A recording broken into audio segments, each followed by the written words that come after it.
Now look at Mossy. Really? Oh, so that's how you're going to play it. You going to do this? Okay, fine. That's all I needed. That's all I needed for him to do that. And it became personal with me.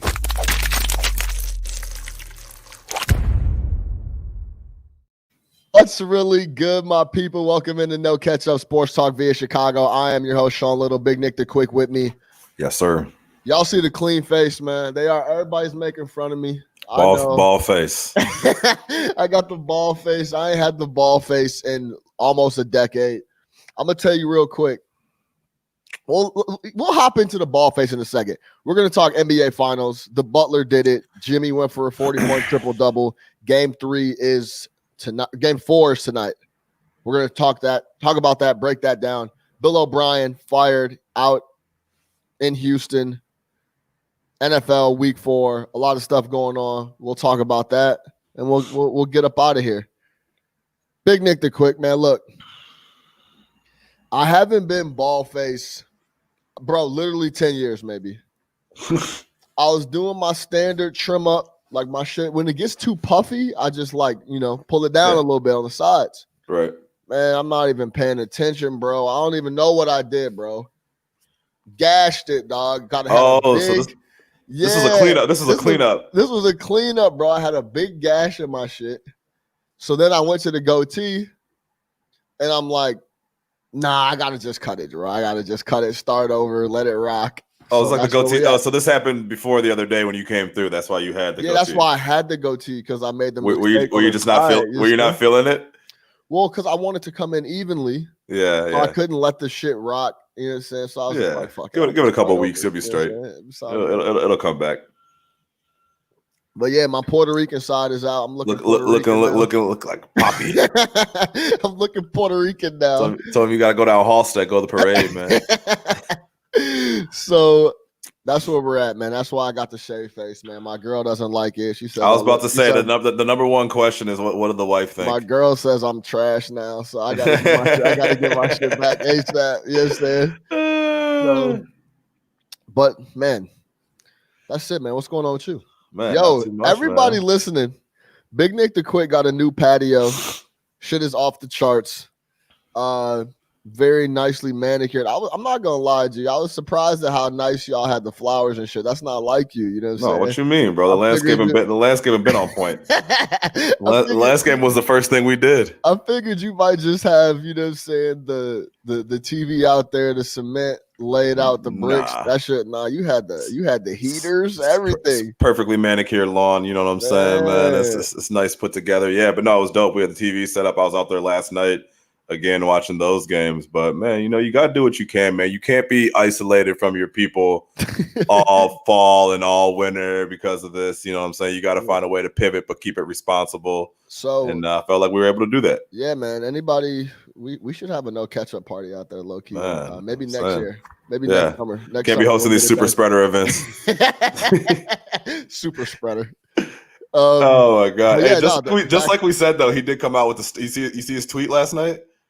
Who? Not even getting political, but Trump dropped like a 1.5-minute video on Twitter. We told y'all. Maybe I'm immune. I don't know.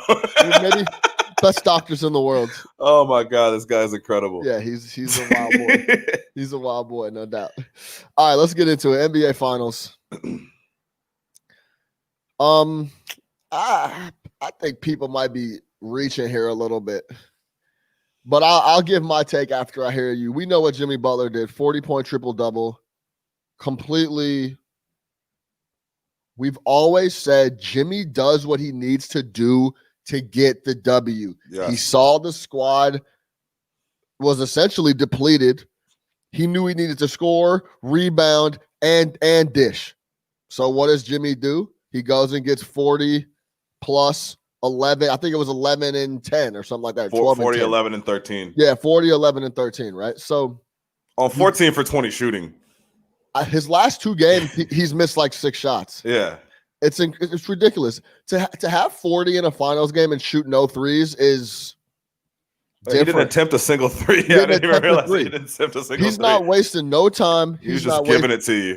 It's just efficient buckets all the way through game 4. Give me your thoughts. What do you expect coming? I got a couple clips. You know what? Before you get going, I'm gonna play a clip. Yep. They about Jimmy, about the game and his job being easier and some clarification. Jimmy Butler. Jimmy, first, I just wanted to clarify. It looked like you said you're in trouble. Is that what you said? That is what I said. Okay. And then secondly, you said last game or after last game, you guys would have to play damn near perfect in order to beat these guys. Where does this fall in terms of playing close to damn near perfect? First of all, we're not going to act like I'm just out there talking trash because I'm not. Ron said it to me at the end of the first. That's what happened. I just said it to him in the fourth quarter. And talking about playing damn near perfect, we did a good job of that tonight. We rebounded the basketball, which is what we always talked about. We got back. But I think guys are starting to realize how much we belong on this stage and that we are in the finals for a reason. And to tell you the truth, I think when we get these other two guys back, they're going to make everybody's job, including mine, a lot easier. So I'm excited, but we still got to play better moving forward. Your thoughts, Jimmy Butler? First off, shout out Jimmy Butler. I don't know if people know, he's got a deal with Lululemon, so that's why you see him in the big face coffee. Yeah, that's why you see him in the Lululemon gear, left and right. He got a big deal with Lululemon, so I think he's like their first basketball player they've ever signed. So shout out Jimmy. My thoughts, number one, man. If you listen to a lot of his post game pressers after game 1 and game 2, and just some of the comments that were going out there, the number one thing he said is we got to rebound, we got to rebound, we got to rebound. Right? We talked about that. I think after game 1, just that the Lakers were like trees out there. And they're grabbing every single board. We're like, these guys are big, man. You're going to have to clean the glass. And you got to clean the glass. So Jimmy took it upon himself in game 3, went out there, led by example, got the rebounds, like you said, got the assists, went for 40, which is, if you know Jimmy, that's not necessarily what he wants to do, But if he sees that that's what he's got to do, that's what he's going to go out there and do, and just put out one of the best finals performances we've seen, I think, considering the circumstances, right? Down 2-0, completely undermanned. The defense is going to key on you, and he just went out there and did his thing and willed his team to victory. Now, is that going to carry over to the next few games? I don't think so. I don't think you're going to see AD have 9 shot attempts again like that. I think you're going to see the Lakers come up with some sort of plan to kind of contain Jimmy.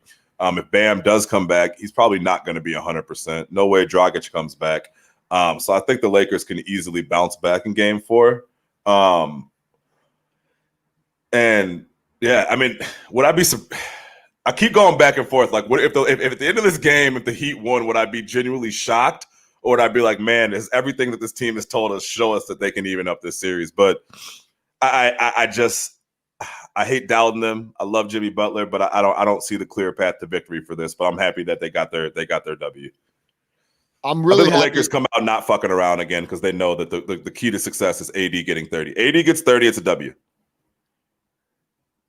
This is the thing, right? Uh-oh. But no. I don't even have too much to say. Nothing crazy.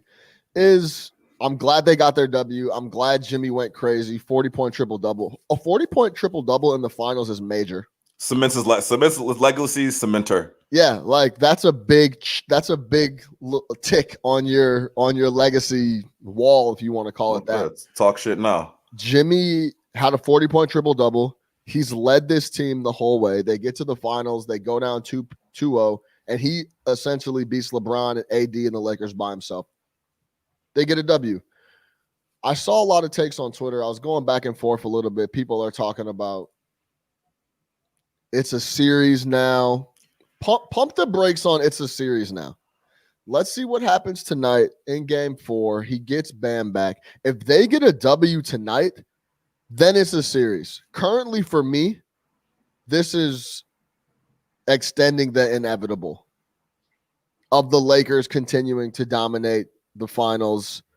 And it's not all Miami's fault with the injuries, but it's not a series until they can tie it up, and then we'll see what happens there. This is if you want to peek into Jimmy Butler's attitude, you saw what he said after the game, talking about, I don't care about the triple-double. I don't care about none of that. I just want to win. That's my main focus. He said next game I'll come out have no points and win and tell y'all like, yeah, see, that's what I wanted. Yeah, exactly.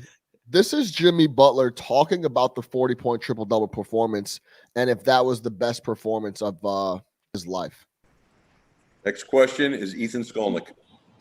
Jimmy, considering the stakes and the stage, and you obviously, you guys being a couple men down, is that the best game you've ever played? Probably not. I was really good whenever I was in high school. I played in this league where I played against like all 45-year-old men, and I really dominated whenever I was like 17. So this is up there, but back then I was killing them. Back then, I was killing them. Let me. If you want to know the type of dude Jimmy Butler is, he said, considering the reporter said, considering the stage and the situation, Jimmy doesn't care about any of that. Just hooping. Is this the best game I've ever played? No. I used to body 45-year-olds when I was 17. For that to not know that question's coming, and then have that ready, and then that's the first thing that comes to mind is exactly who Jimmy Butler is. He's like, no, this is not my 40-point triple double in the finals. No, not really. He's like it was good, but I was cooking fools back when I was 17. You should have seen me when I was 17 in the rec league. Like I was killing these dudes. And they doubted me. His whole mentality. And again, man, it's not an act. Like we talk about, some guys have the tough guy or the persona and all that. This is who he's been from the beginning. Hasn't changed. Found the right situation. Like I'm so happy that he got that W, because I would have hated for him to get swept in the finals and have that be on him, because they'll hold that against him even though it's not on him. Yeah. But for him to literally get the W and be the reason that they won, like all the way, that's a legacy cementer. We're big Jimmy Butler guys here. We believe he deserves to get his due. And I'm hoping that, whatever happens after this finals, when you start talking about your top 10 and all these guys, it's like, hey, we always talk about, do you do it when it counts? Do you do it when it counts? Man has done it when it counts. Bubble, or I don't care. Don't tell me about the bubble. Don't tell me about Orlando. Everybody's playing under the same circumstances right now. Man's doing it when it counts. And if they get a W tonight, man, it's going to be an interesting series, because this is a team that you don't want playing with extreme levels of confidence, because they don't give a fuck. We talk about Hero and Olynyk. I've been telling you about Olynyk the whole time. Kelly Olynyk is not scared. Yeah. He's not scared.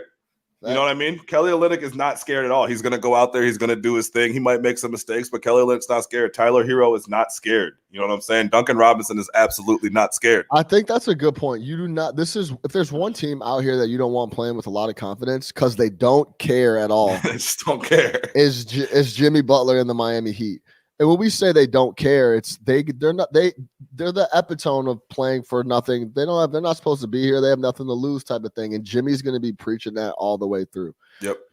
He told you that, hey, when these guys come back, it'll be easier for me. I can do other things. Yeah. That's why it was such a blow for those guys to get hurt, because it's like, this ain't the matchup we signed up for. We were looking. This was going to be a real series when Bam and those guys were running around. And those are two series, and those aren't just role players. Those aren't just guys on their team. Bam has been the best player for them in the playoffs. Dragic has been their huge X factor, because they're not. He 1A to Bam. He's 1A. You know what I mean? And the way that Miami works, it's a well-oiled machine of those pieces doing their job. Yeah. And so without those guys, for sure. That's not to say this is going to take this Lakers championship if they do win. I don't do that. You know what I'm saying? I don't rewrite history like that and say, oh, because of this, because everybody has some circumstance and whatever it might be. But this is not the matchup that we signed up for 100%. But I'm happy that, again, we're at 2-1, and there's some storylines or I'm gonna tell you this. There's intrigue going into tonight. For sure. Because going into the other night, Sunday night, we were talking about this too. It's like I wasn't even trying to watch. Bro, what's the football run? Go ahead. You know what needs to drop, man? Like maybe in the Last Dance, like 20 years from now, Miami Heat version.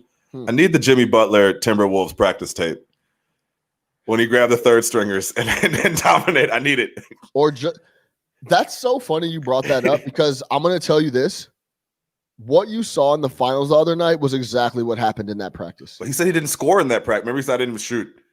Oh, did he? Yeah, he said he didn't shoot, which might be cap, but yeah. He said he grabbed a bunch of third stringers and won and then walked off the court. Y'all are soft, man. Like, I'm done. I'm good. Jimmy, the way he's been playing in the finals in this playoffs, and then that 40-point triple-double just kind of grows the persona, the aura of Jimmy. of No just haircut. You see no what they asked haircut, asked no about the whatever. haircut? He's like, I don't trust anybody over here. Like Jimmy Butler would have one dude that cuts his hair, and that's the only dude that's going near his head. And if you can't come in the bubble, Jimmy's not having it. I don't trust Cuz. Who's this guy? I don't know these guys, man. He might work Well, for the y'all Lakers. saw Rondo and those boys' haircut. It's Rondo's brother that runs the barbershop. Oh, the one that Russell Westbrook was yelling at? So Rondo's brother is like he runs like a concierge service. And when they went down to Orlando, somehow he got the bid to do this for the NBA. So he's the one that arranged all the barbers, arranged all this other shit. So he's like the man down there. I saw a profile on it. And he's Rondo's brother. Okay, word. That's very fitting. Put your people on. Exactly right. Yeah. Okay, so you talked about the Lakers coming out. You think they're going to be super locked in coming into game 4 tonight. This is LeBron James on being focused, being ready, and being here before. LeBron James going into game 4 tonight. You've been in the finals 10 times now. You've been up in series. You've been down in series. What's it like to process the time off in between games coming off a loss? It's pretty much the same coming off a win for me. So the series is completed. I kind of stay on the edge, stay locked in on the job at hand, and obviously no one wants to ever lose. You hate that feeling, especially when you know you didn't play your best. And I definitely wasn't at my best last night from an individual standpoint. So I take that responsibility, and I take that with a lot of a lot of passion and understanding of how I can be much better, in the following game. But throughout the postseason, I'll stay even keeled. As I've grown in this game and I've grown over the years, I kind of stay even keeled and understanding that there's always another opportunity to get better, and we have that opportunity today and also tomorrow night in the game. I don't want to say the Lakers took game 3 off, but they didn't come into game 3 like they came into game 1 and 2. It just is what it is. LeBron came in sloppy. He went from a game where he had no turnovers to a game where he had 7. Yeah. So that's just purely a focus thing. AD comes in from game 1 and 2 after doing whatever he wants, and then just completely disappears in game 3 and gets 9 shots. So they could say they were just as locked in, but they weren't. Yeah. First off, if I'm a Lakers fan, I need that hat that LeBron has. That hat is crazy. The hat is tough. Second off, yeah, I mean, they were as locked in. They got out of whatever they were trying to do without. We didn't see the first quarter of the game, so I'm not going to sit here and I saw exactly what they came out trying to do and if it was anything different. But again, man, I mean, it's a finals game. I think I thought about that too, because you came over saying, hey, the Lakers aren't going to be locked in tonight. You called it right away. They're not going to be locked in. Take the first step. They're going to get in the first half. We didn't know it was going to go for 4 quarters. So I guess that might have something to do with it. Maybe you don't have that same lock-in that you had for the first 2 games when it's still fresh and you don't really know and you're still feeling them out. Maybe you start to believe, hey, we can beat this team. We're gonna win in 4. We're gonna win in 5. So maybe we can take a night off. I don't know. The only thing that makes me not think that is the way that they handled the end of the game. I mean, they walked off the court. And I'm not gonna go all in on this and talk about all that. No, I'm not one of these guys. I'm not one of these guys, but clearly it bothered him. Yeah, they lost the game. Yeah, clearly he was bothered by it. So I mean, I think they might have been super locked in and they just got their asses kicked. Clearly they were bothered by losing a finals game. That doesn't mean that they came in as locked in as they were supposed to be. It was apparent that they weren't as locked in. They were getting blown up by one player. Danny Green went back to not hitting any jumpers. Nobody was locked in. It's human nature to come out up 0-2 or up 2-0, knowing they don't have 2 of their best players, and to come out a little lax. It's just human nature, and I think that's what happened. Sure. And that cannot happen. And that's the wrong team to come out lax against. Well, that's what I'm saying, right? So I think I agree with you, and just like LeBron just said, I think he comes in and they're super locked in tonight. They have to be. I don't doubt that. From the opening tip, they have to be, and they have to prioritize getting the ball to Anthony Davis. That's the player that the Heat cannot stop. They have zero answer for him. They're playing Olynyk and Myers Leonard as their bigs. Again, even if Adebayo is back, he's not going to be 100%. Anthony Davis should be able to have his way with him. You have to focus on Davis. He cannot have a game where he has 9 shots. Can't happen. I don't know. I wonder when the last time he didn't have double-digit attempts.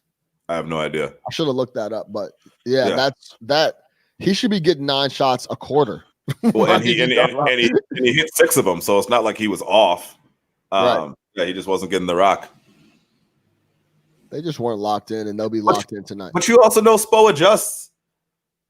Let's not forget about Eric Spoelstra. Eric Spo adjusts. Listen, bro. Spo adjusts. Listen. I'm not gonna. It's almost like now we're starting to be like the Heat didn't win this game, the Lakers lost it, and I don't like that narrative.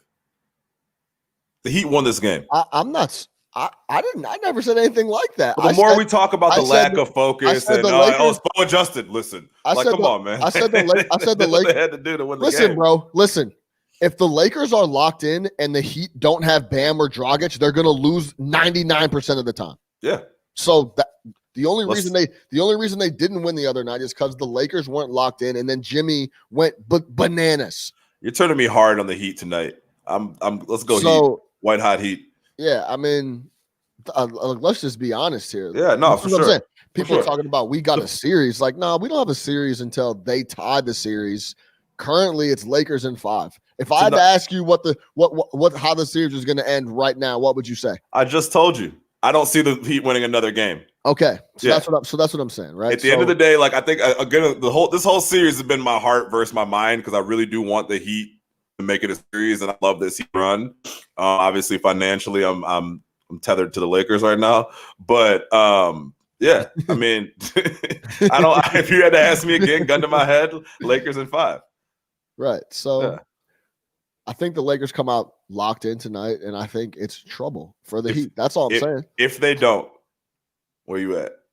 If they don't, and it's let's say it's a repeat of Game 3. Then it's a series. If it's 2-2 and they've won 2 in a row, yeah, then we have a series. Right now, we're just prolonging the inevitable of the Lakers winning handily, in my opinion. So we'll see. Miami knows that too. So yeah, they got to win tonight.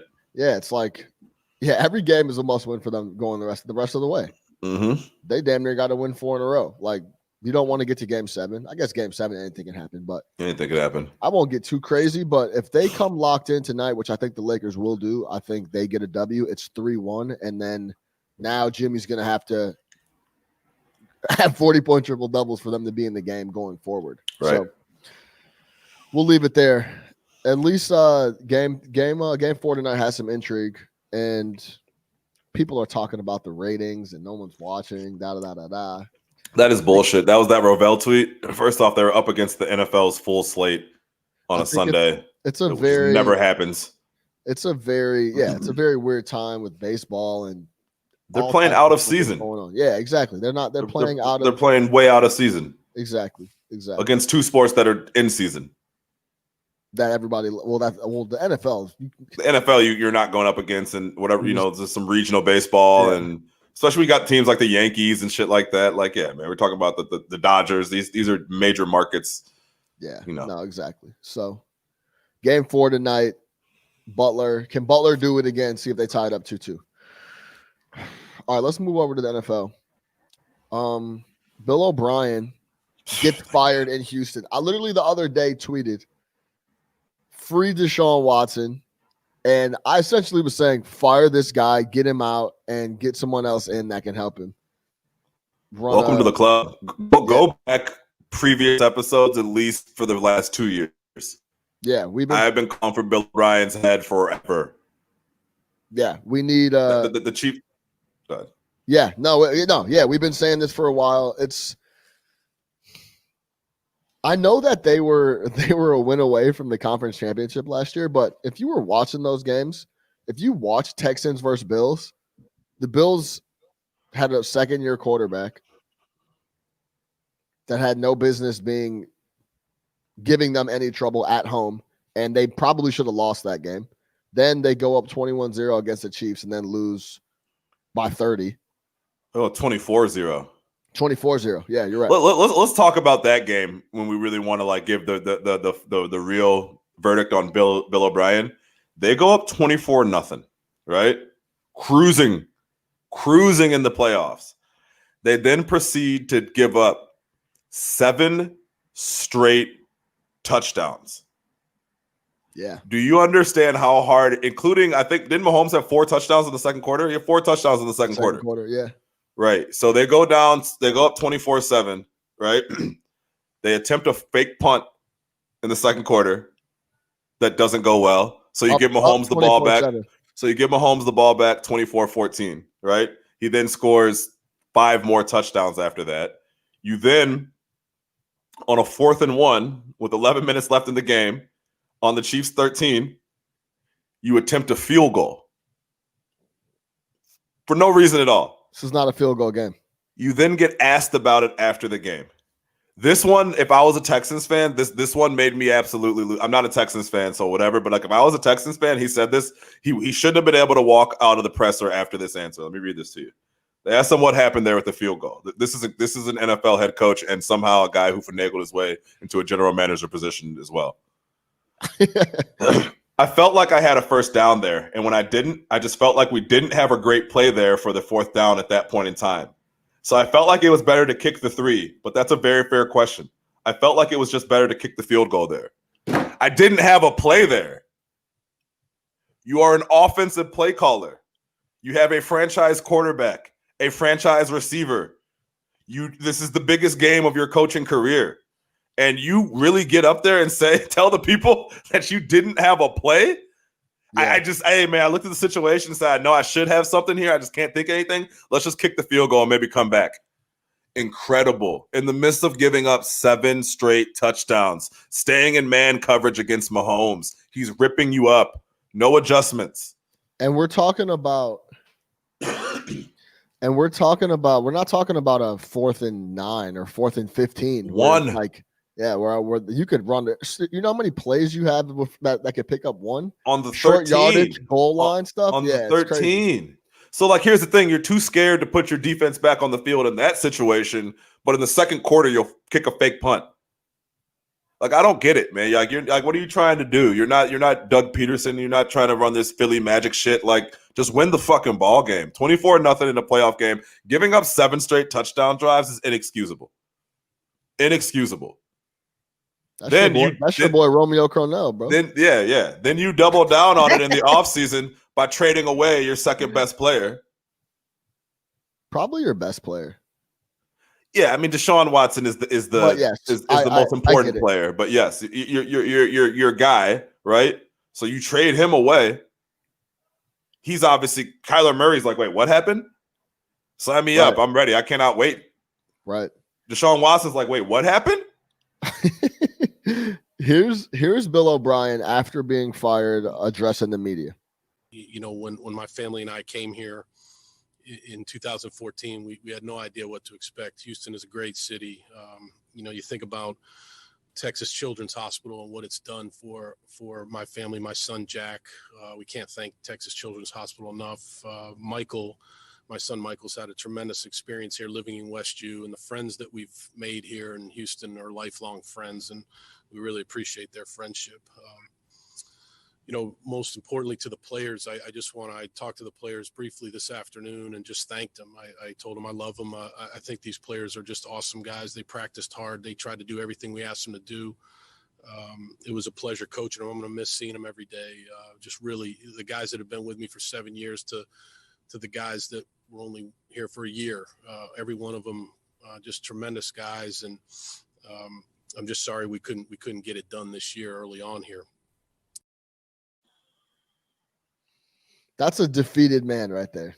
And it is what it is. I get it. So, no, go ahead. This is what I'm going to say about just hearing him talk. And I know a lot of people are saying, you never wish ill on another man losing his job. And I agree with that. And I get that. You know what I thought about when he was talking about his family and his son getting help at the Children's Hospital and all the people forget that these are regular guys. And the second thing it made me think about was this is exactly why you don't give your head coach the GM job.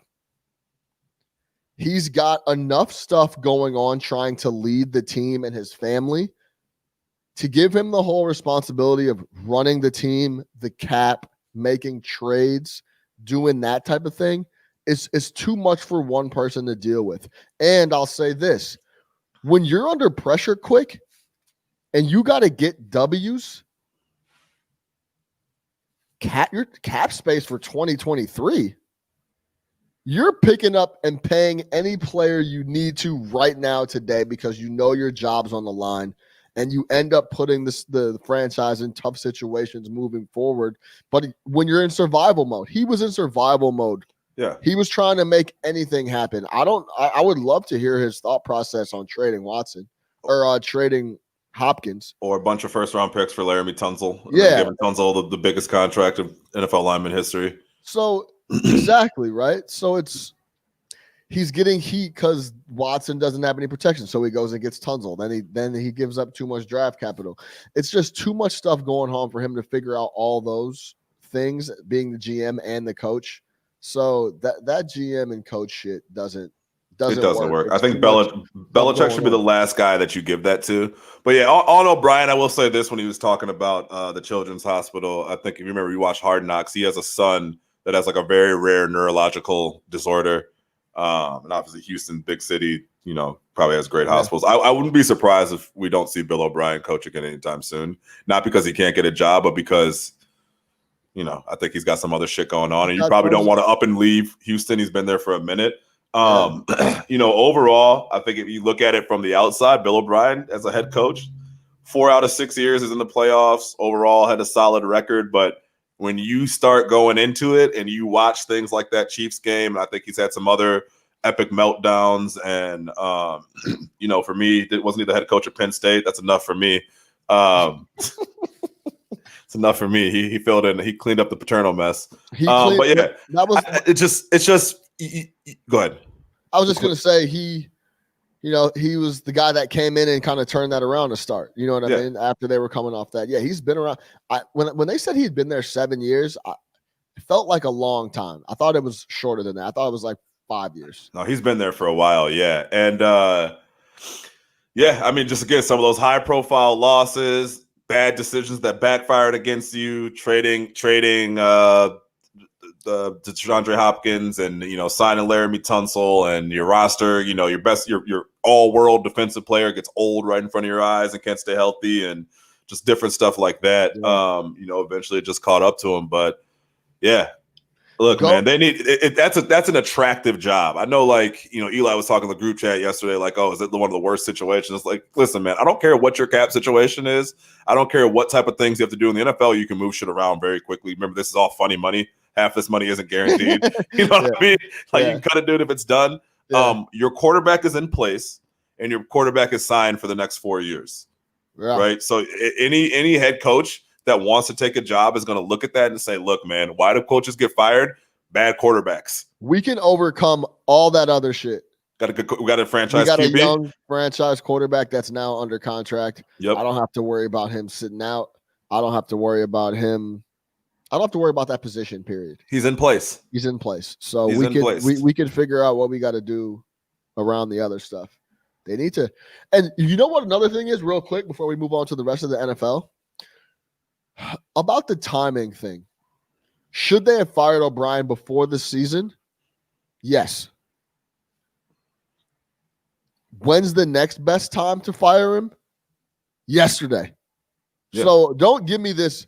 Why this? You're just going to sacrifice the season? The season's already done. They're 0-4. They're finished anyway. Yep. So get him out, get the new regime, or start to look for the new regime as is. The sooner the better. There was no reason to have a lame duck coach out there the rest of the season, then fire him at the end when he knows he's going to be fired the whole way. Just get him out of there now and turn the page. Let's go. You know who's sweating after that decision, right? Dan Quinn.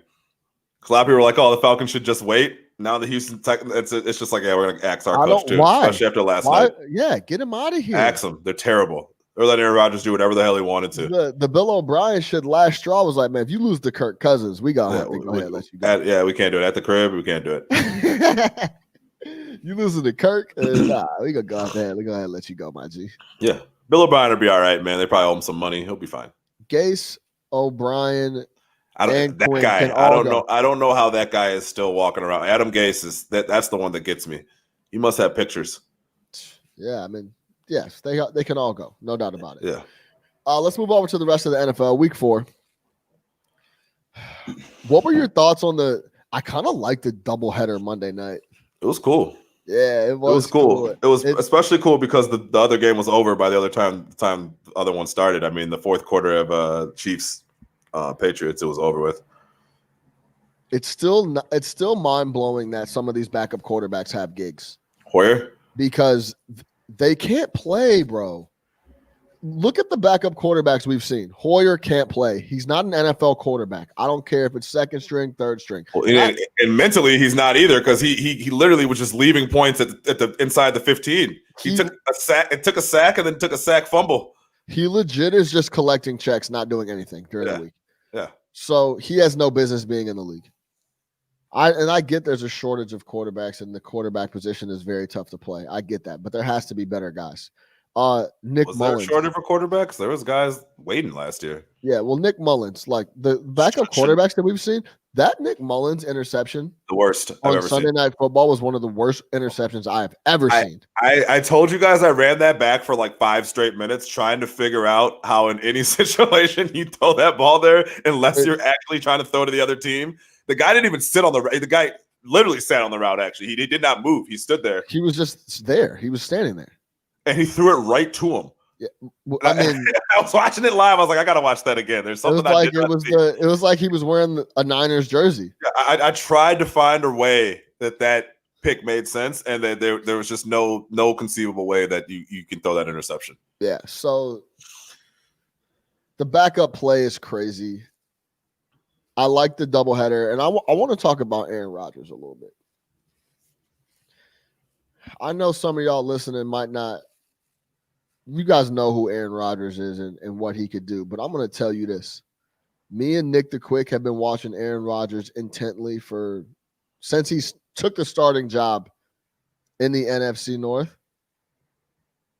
This is just as good as I've seen him. Absolutely. He is sensational right now. Not pressed at all. Very comfortable. Has he played some soft teams? Yeah, sure. But he is dismantling these squads. Yep. At one point yesterday, I think he was 30 of 34 with 3 touchdowns when I was watching. I don't know what line he finished with, but he is picking people apart. My girlfriend looks at me because I tell her, like, yo, that's my favorite. Anytime Rodgers is on TV, I'm like, yo, babe, that's my favorite quarterback of all time. And she's like, yeah, every time he throws it, someone catches it. I'm like, he was throwing darts last night. I'm like, yeah, you're exactly right. So I know he's in and the crazy part is he could have had another weapon if they would have given him one instead of drafting a quarterback. I would bring that up every presser if I was him. Well, and Jordan, I was looking last night and they have another backup quarterback. So Jordan, yeah, he's not dressed.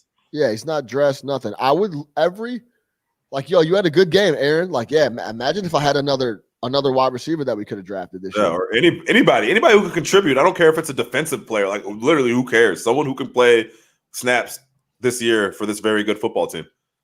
Every single presser, I would bring that up. A lot of these, man, I don't know, man. Maybe I'm just super petty, but like we talked about LeBron not being petty and clowning. Rodgers should let them never forget that. And yeah, I'm sure he doesn't. I'm out here playing some of the best football I've ever played, and y'all went and got a quarterback with our first available pick. That's what y'all did. I don't even understand this. We were just in the NFC Championship. Mind you, we got blown out. I get that, but the Niners were different last year. Y'all come out and do this, like, nah. And they're in a groove too, man. And I think the thing that bodes well for the Packers going forward is the division is trash.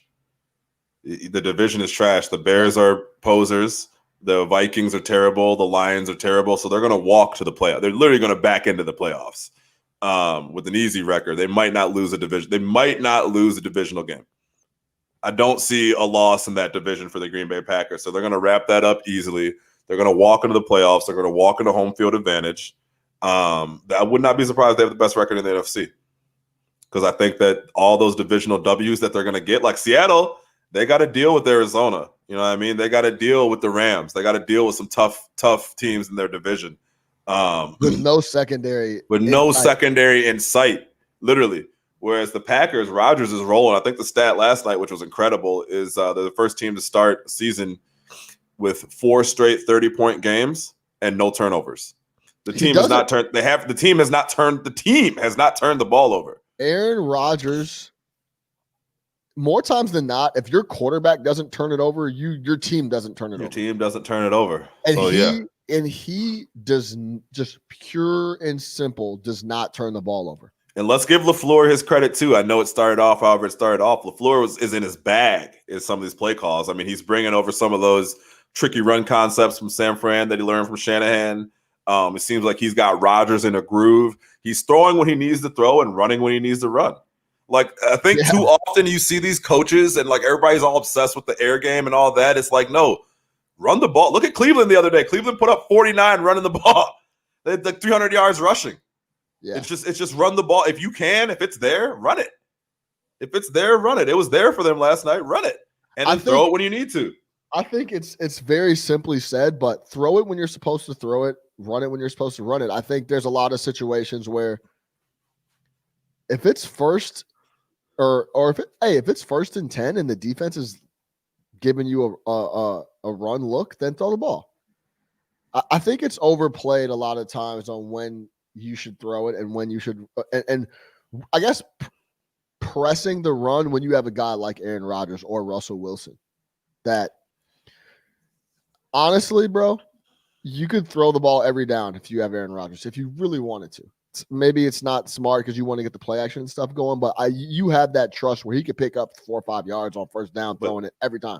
But they have 2 backs that are good. And they're Aaron Jones is a killer. Yeah, they're just going to eat up clock. Like, the running game does so much for you as far as tiring the defense. You've seen when the team's just getting gashed by the running game, the defense is tired as shit. If it's successful, you're chasing after somebody. You're chasing after somebody all game. Look at the problem with the Niners last year. The Niners were just zone running the shit out of you, getting 8 yards per carry, and it's like, what can we do?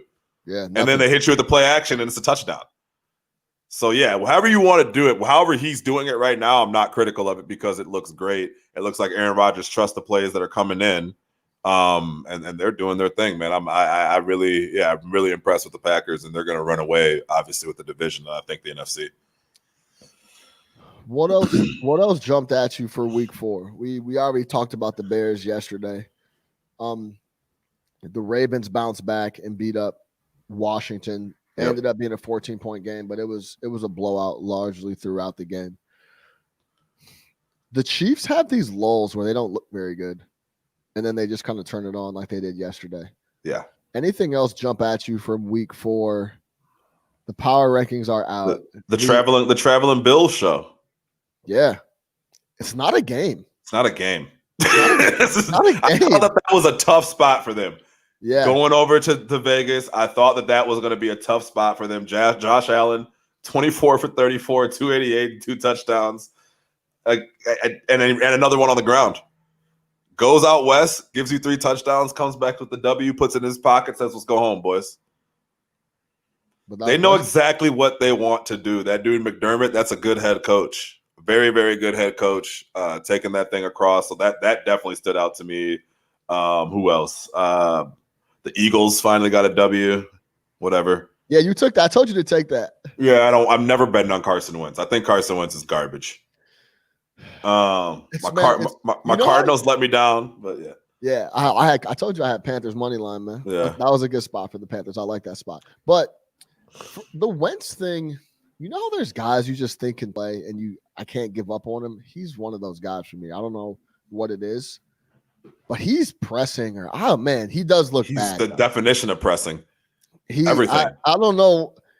What do you think is making him like that? Because it's not like he's pressed for his gig. Like, it's his job. I think he has an experienced coach. What would make him just regress and press like that? Is it just trying to put on for the city? Yeah, he might be trying to put on. Well, think about it, man. Like they've won a Super Bowl that he wasn't necessarily a part of. He wasn't a part of in the playoffs, right? Like he was awesome, and it was a regular season MVP if he didn't get hurt.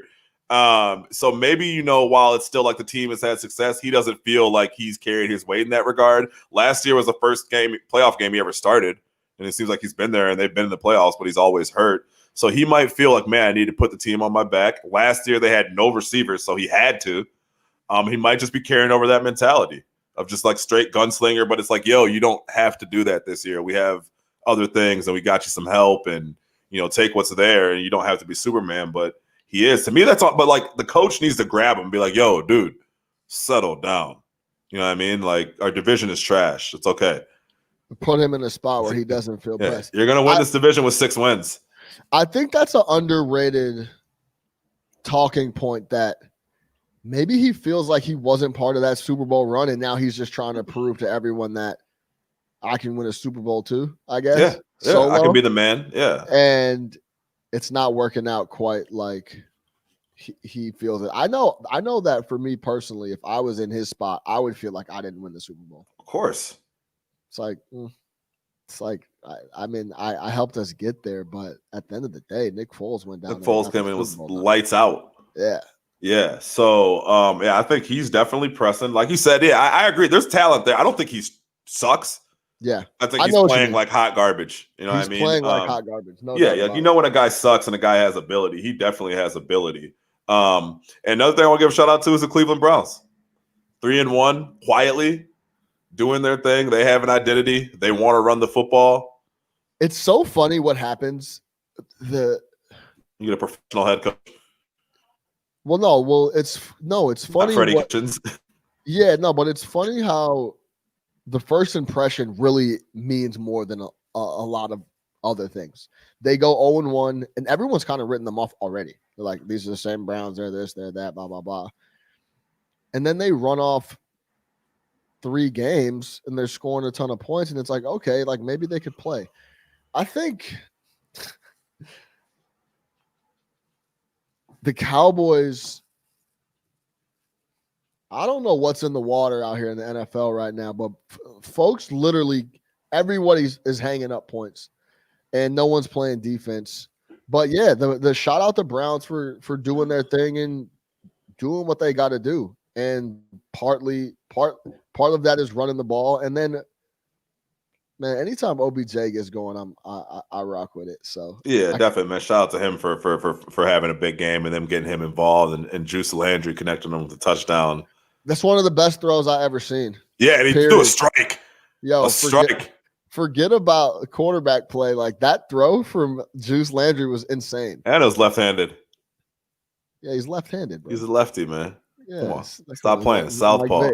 But yeah, no, to the Browns point, someone said it yesterday. I didn't realize it. Dude, Baker Mayfield in 2 years and 4 games has had 4 head coaches.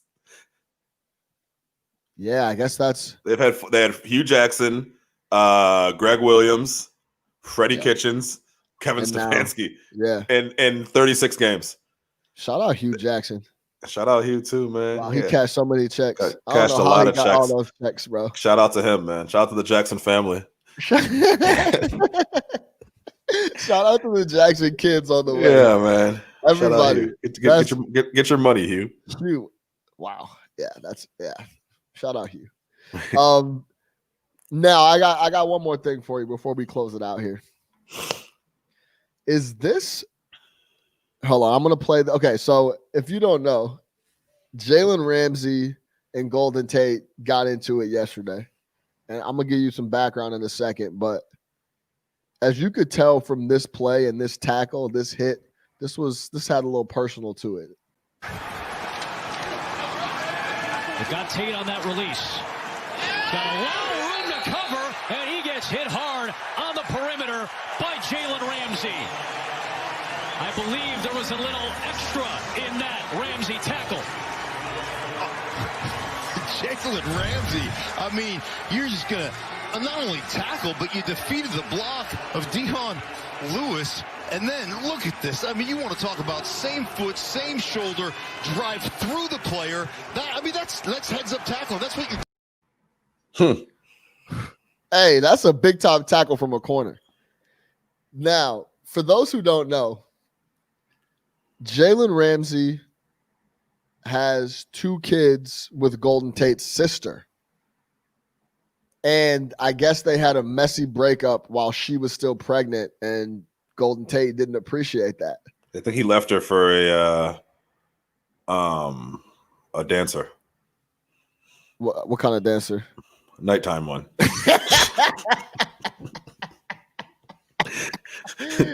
A nighttime dancer? Nighttime and lunchtime. Yeah. lunchtime in Atlanta. Lunchtime dancer. Oh man, that's funny. Yeah. So, hey, and for Golden Tate, that might be revenge. That might be karma for the Russell Wilson situation. 100%. That's what I thought, bro. You hit your teammate's wife. Can't happen. Can't do it. Can't do it, dog. Yeah, read up on that if you need to know. But Golden Tate's a dog. So is that the messiest situation? And then to have someone go up against them, because I mean he plays corner and Golden Tate plays wide receiver. They're in direct competition. Number one, yeah. I mean, outside of that, or like with somebody's wife, like the same situation. Maybe if Russ was a DB and Golden Tate was a wide receiver, yeah. But yeah, that it can't get much messier. And he said it. Golden Tate had said, "I can't wait till I get this matchup."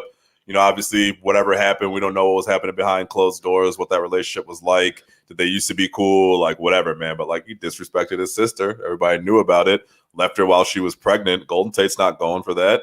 Now, obviously, Ramsey's in a better position because he gets to hit Golden Tate. Golden Tate can't just go clear Jalen Ramsey for no reason.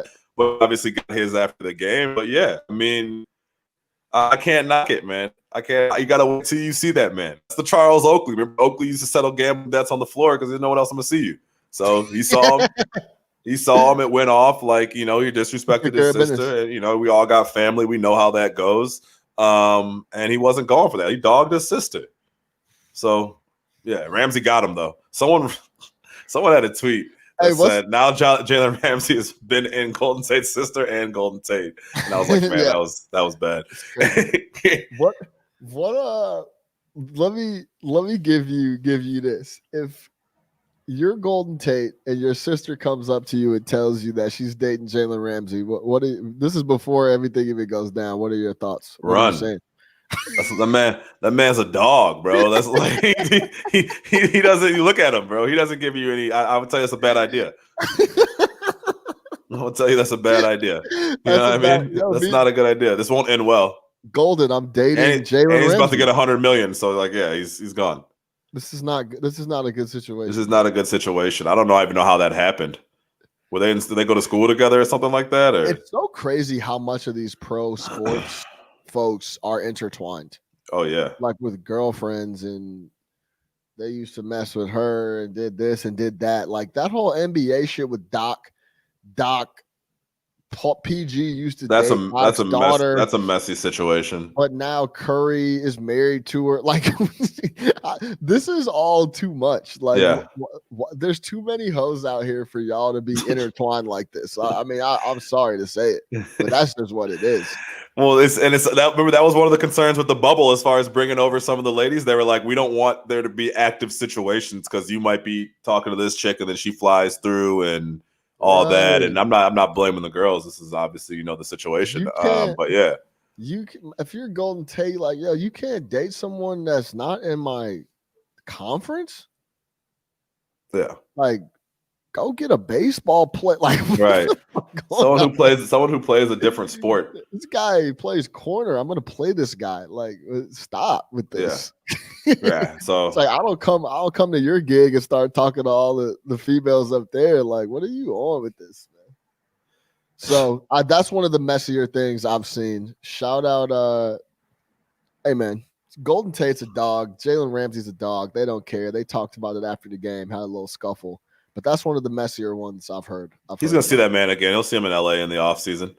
Yeah, no doubt. He's going to see that. He'll run into that man again. And it's going to be the same thing, man. He's going to run into that man again. That'll always be like that. That's a volatile situation. Yeah, no doubt about it. Anything else before we get out of here? No. I got to get the beer back. It's coming. Bears on Thursday. Don't sweat. Yeah, Bears Thursday, which should be short week. Should be a dandy. How if you're Nagy, real quick, how do you handle that? You practiced yesterday, right? You have to, right? Did I practice? My nigga, they should have practiced Sunday night. Don't they usually get this? You usually get that Monday is like a walkthrough day. Like, yeah, we're going full contact. Yeah, they need to practice as much as they can. Yeah. I know you got to get the body rest and you got to walk through. The receivers should be running routes with Foles. They should be playing catch for 6 hours. Yeah, run the 7-0 drills, do whatever you got all to day. do. Yeah. But yeah, it should be interesting, man, for them. Bears in prime time is going to be so ugly. It's just a bad combo with a new quarterback coming on a short week against the Buccaneers, who looks like we're going to have to score quite a bit of points to beat. Yeah. But we'll see. Brady and those boys on Thursday. The Twitch stream thing, I'm going to try to get that locked in. I thought that was interesting. I'll holler at you about that. We'll figure that out. But cool. It's something to look forward to. Thursday night, Bears, Bucks. Stay tuned, man. It should be a good one. Yes, sir. For Big Nick the Quick, I am your host, Sean Little. Make sure you subscribe everywhere. iTunes, YouTube, Spotify, we're everywhere. Holler at your homies, tell them to listen, send the links, share everything. We appreciate all the love always. Big Nick the Quick, I am your host, Sean Little. No Catch Up Sports Talk via Chicago. We out of here.